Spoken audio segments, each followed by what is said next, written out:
या संपूर्ण प्रकरणात जखमी धीरज देशमुख काय म्हणालेत आपण पाहूया. आई एक्सपायर झाली तर आमचे केस काढलेत माझ्या भावाचे. तर तो ते बोलले की तुम दोनों टकल्या लोग है. तरी पण मी त्याला सांगतो बस हे असं अपमानित नको करू, आपल्या त्या दहाव्याला काढावे लागतात केस वगैरे. तर तरी पण काय नाही, म्हणजे ते ना एवढं घाणेरडं बोलायला सुरुवात केली की तुम मराठी लोग इधर रहने के लिए ये नहीं हो, लायक नहीं हो.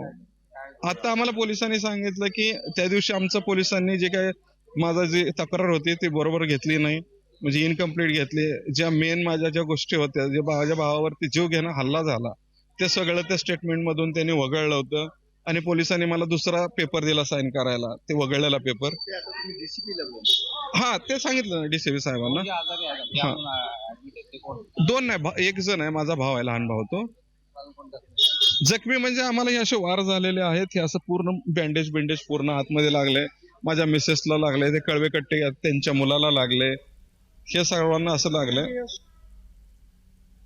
मोठ्या प्रमाणात आक्रोश चालू आहे, परंतु कल्याण हे सर्व जाती धर्माला एकत्र सामावून चालणारं शहर, ऐतिहासिक शहर आहे.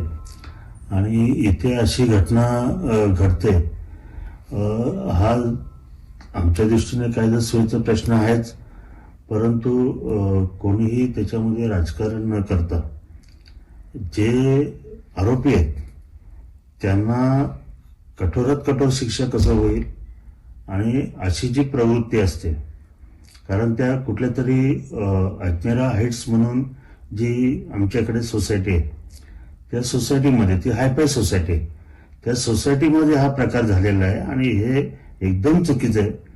त्यामुळे अशा ठिकाणी असा प्रकार करणारे ज्या त्या प्रवृत्तीचे लोक आहेत, ते कोणीही असू दे, त्या प्रवृत्तीला वेळीच आवर घालणे, जेरबंद करणे आणि त्यांना कठोरात कठोर शिक्षा करणं हे गरजेचं आहे.